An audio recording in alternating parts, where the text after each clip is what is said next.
Tasman's glaciers are the smallest they have been since records began, and they are shrinking at an alarming rate. Tasman Glacier beside Aoraki Mount Cook is our longest and largest glacier, but in the last 20 years it has shrunk 7 kilometres. It's still retreating rapidly and could lose another 11 kilometres. The glacier is breaking off into floating icebergs, and 13,000 tourists a year are flocking in for a look. This from Hamish Clark.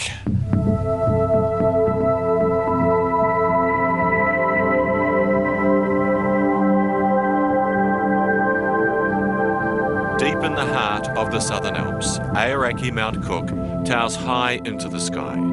And down below lies one of our best-known glaciers, the Tasman Glacier, a slow-moving river of ice, the longest and largest of them all, and it's shrinking. Everyone's got a life jacket that feels comfortable.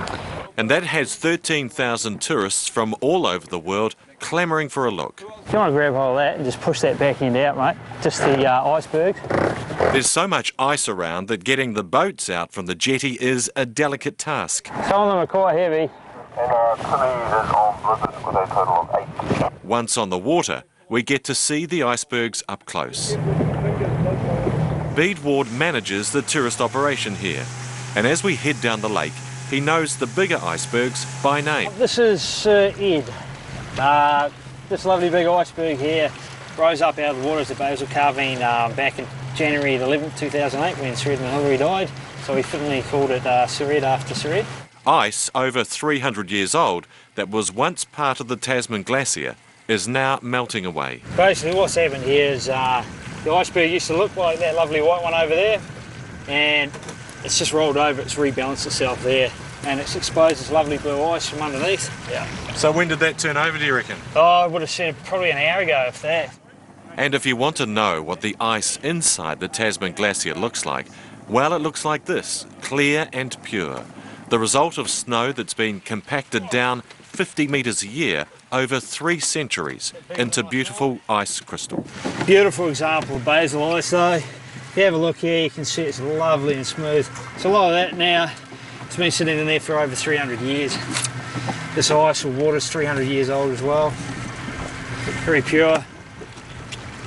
Very good as well. It has no taste at all. The lake first formed back in 1973. The Tasman Glacier has retreated 7 kilometres and is moving back fast. It grows around 80 metres a year, so it advances 80 metres a year, but since it turned into a carving and melting terminal face, it started to retreat a lot more, such as it's around 300 metres we'll lose on average each year. On the lake, most of the icebergs here are a year old. What we see on top of the water is just 10% of the iceberg.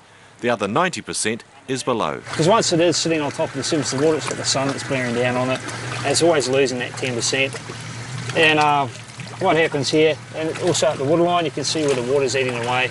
What happens is the iceberg will actually rise up out of the water to compensate for losing that 10%. It is just absolutely amazing. Absolutely amazing. Wouldn't have missed it for the world. Oh, fascinating. Fascinating. It's fascinating. Wish I'd been here last Tuesday, was it, when the big one broke off? Yes, that's right. The big one he's talking about is this. Behind me is the biggest iceberg that's currently on the lake. It broke away from the terminal face about a week ago, and it measures 400 metres by 500 metres. It's about 50 metres high, but down below it goes 200 metres and is stuck on the bottom.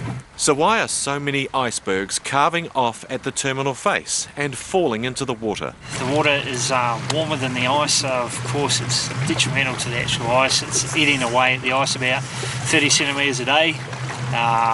So yeah, it's not really helping the cause. You know, some are saying it's because of global warming, some say it's not. You know, it's sort of so up in the air.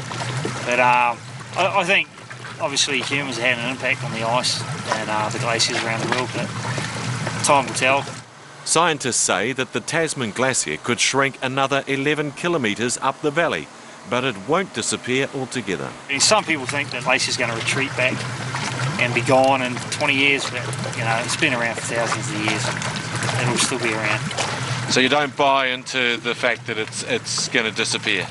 Oh, I don't think it's going to disappear. You know, it will retreat a little further up there, up the valley, but no, I'm pretty convinced it's going to hang around. What that means is that the lake will become bigger, there will be bigger icebergs and plenty more for tourists to see.